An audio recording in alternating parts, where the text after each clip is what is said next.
नमस्कार आदाब दोस्तों। तो चलिए आज फिर हम आप लोगों के लिए लाए देश और दुनिया की तमाम ताजा बड़ी खबरें, ब्रेकिंग न्यूज हेडलाइंस एक एक करके तमाम बड़ी खबर आपके सामने रखेंगे। सबसे पहली और बड़ी खबर में आपको बताएंगे दोस्तों कि उत्तर प्रदेश के अंदर प्रयागराज में चल रहे महाकुंभ से एक बहुत बड़ी दुखद खबर सामने आ रही है।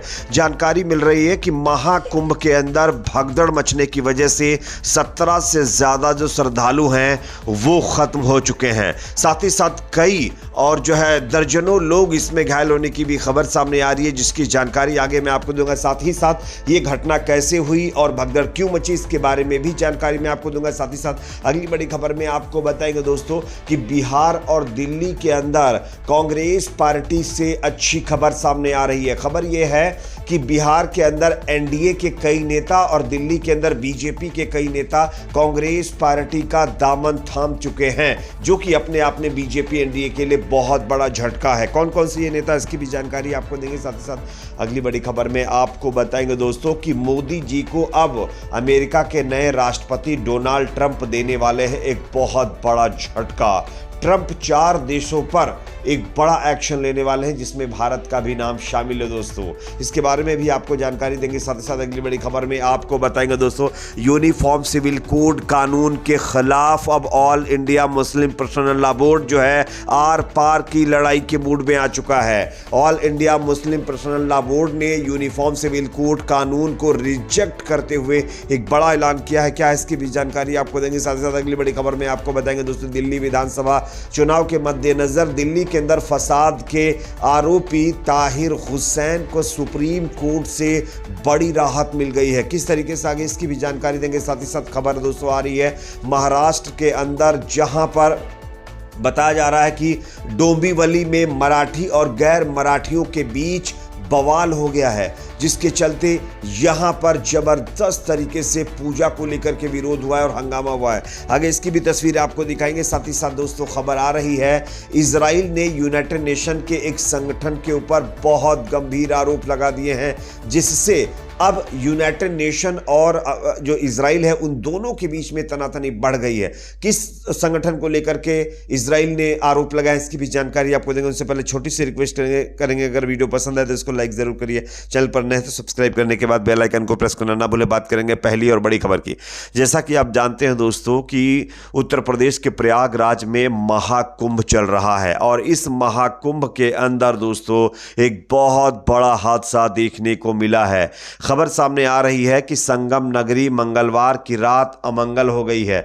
महाकुंभ में भीड़ का दबाव इतना बढ़ा कि भगदड़ मच गई और इसमें 17 से ज्यादा लोग खत्म हो गए हैं। हालांकि खत्म होने वालों की संख्या कहीं और अधिक बताई जा रही है। बड़ी संख्या में लोग इसमें घायल होने की भी सूचना सामने आई है, लेकिन 50 लोगों का आंकड़ा अभी तक बताया गया है। मेला अधिकारी विजय किरण आनंद ने बताया कि अफवाह के कारण यहां पर भगदड़ मची थी। इसमें 17 श्रद्धालु जो है खत्म हो चुके हैं। साथ ही साथ सभी को महाकुंभ नगर के केंद्रीय अस्पताल में भर्ती करवाया गया है। खबर यह भी सामने आ रही कि महाकुंभ के अस्पताल में घायलों को लेकर आने वाले एम्बुलेंस का तांता लगा हुआ है। राहत और बचाव कार्य में पूरा प्रशासन जुटा हुआ है। दर्दनाक हादसा रात करीब 2 बजे संगम तट के पास हुआ है। खबर यह भी है कि अब महाकुंभ की सिक्योरिटी जो है वो एनएसजी के कमांडरों ने अपने अंडर में ले ली है। महाकुंभ में मौनी अमावस्या के लिए मंगलवार सुबह से ही श्रद्धालुओं का रेला उमड़ा हुआ था। दोपहर में बेकाबू भीड़ ने कई स्थानों पर बैरिकेडिंग भी तोड़ी थी। रात में स्नान शुरू होने के बाद संगम में भीड़ अधिक बढ़ गई। संगम तट और उसके आसपास लाखों श्रद्धालु जमा हो गए और उसके बाद दोस्तों 2 बजे के करीब रात को भगदड़ मचने की वजह से यह बहुत बड़ा हादसा देखने को मिला है। हालांकि देश के प्रधानमंत्री नरेंद्र मोदी ने योगी आदित्यनाथ, जो कि यूपी के सीएम है, उनसे फोन पर बातचीत करते हुए इस घटना की पूरी जानकारी ली है। बात करेंगे अगली खबर की, जो कि सामने दोस्तों आ रही है। कांग्रेस पार्टी के लिए बिहार और दिल्ली से अच्छी खबर आ रही है, जहां पर बीजेपी एनडीए के दर्जनों नेता कांग्रेस पार्टी में शामिल हो गए हैं। आप इस खबर को देख सकते हैं। पूर्व राज्यसभा सदस्य अनवर अली अंसारी, जो कि जेडीयू के नेता हैं, और माउंटेन मैन दशरथ मांझी के पुत्र भागीरथ मांझी तथा कुछ अन्य नेता और सामाजिक कार्यकर्ता मंगलवार को कांग्रेस पार्टी में बिहार के अंदर शामिल हो गए हैं। कांग्रेस के मीडिया विभाग के प्रमुख पवन खेड़ा और बिहार प्रदेश कांग्रेस कमेटी के अध्यक्ष अखिलेश प्रसाद सिंह ने सभी को पार्टी में जो है शामिल किया और उनका स्वागत किया।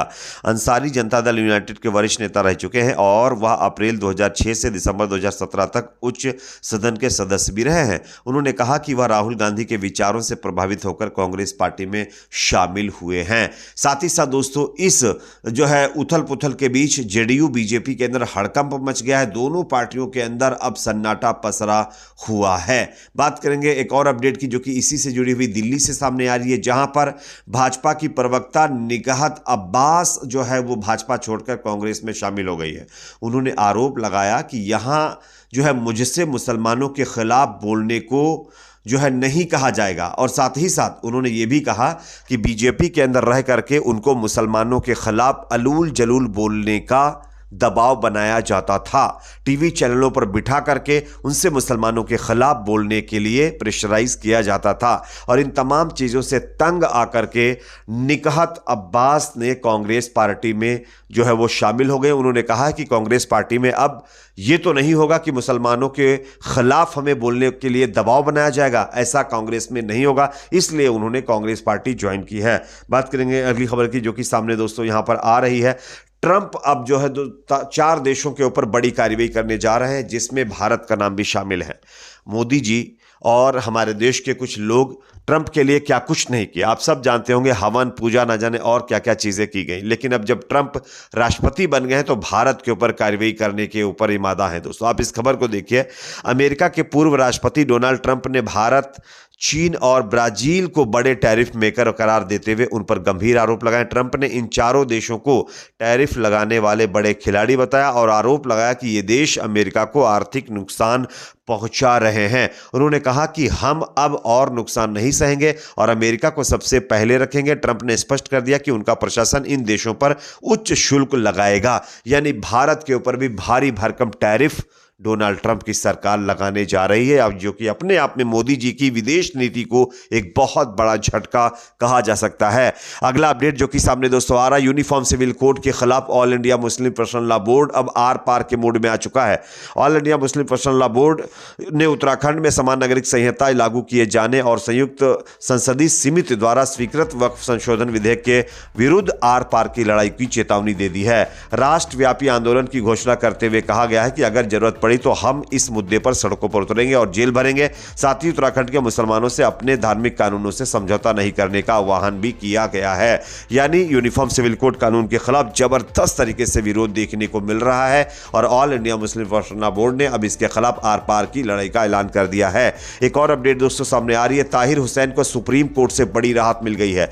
दिल्ली चुनाव के लिए 6 दिन की कस्टडी पैरोल उनको दे दी गई है। हालांकि रोज बताया जा रहा है कि उनको 2 लाख रुपए देने पड़ेंगे और घर भी ताहिर हुसैन नहीं जा पाएंगे, लेकिन ये अपने आप में बहुत अच्छी खबर ताहिर हुसैन के लिए जो एमआईएम पार्टी से चुनाव मैदान में है। पैरोल के दौरान ताहिर हुसैन सुबह 6 बजे से शाम 6 बजे तक ही बाहर रह सकते हैं, तो ये कहीं ना कहीं बड़ी राहत उनको मिली है सुप्रीम कोर्ट से। अगला अपडेट जो कि सामने आ रहा है, महाराष्ट्र के अंदर मराठी और गैर मराठी के बीच पूजा को लेकर के जबरदस्त तरीके से बवाल हो गया है। दोस्तों महाराष्ट्र के डोंबिवली में मराठी और गैर मराठी के बीच फिर से विवाद हो गया है।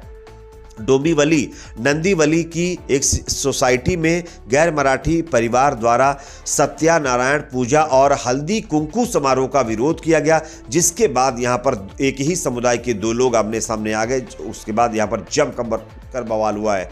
एक और अपडेट दोस्तों सामने आ रही है, इजराइल ने यूनाइटेड नेशन के एक संगठन के ऊपर आतंकियों से रिश्ते का आरोप लगाते हुए बैन लगाने की धमकी दे दी है। संयुक्त राष्ट्र में इजराइल के दूत डैनी डैनन ने मंगलवार को घोषणा की कि इजराइल संयुक्त राष्ट्र की फलस्तीनी राहत एजेंसी यूनाइटेड नेशन RWA और उनके सहयोगी निकायों के साथ सभी संपर्क खत्म करेगा, क्योंकि इनके रिश्ते हमास से हैं। हालांकि यूनाइटेड नेशन का कहना है कि इजराइल के ये आरोप बेबुनियाद हैं, वो चाहे जितने आरोप लगा ले, इससे हम पर कोई फर्क पड़ने वाला नहीं है। इस पर आप लोगों की अपनी राय कमेंट सेक्शन में रखिए। वीडियो पसंद आए तो लाइक करिए, शेयर करिए, चैनल पर नए हैं तो सब्सक्राइब जरूर करें।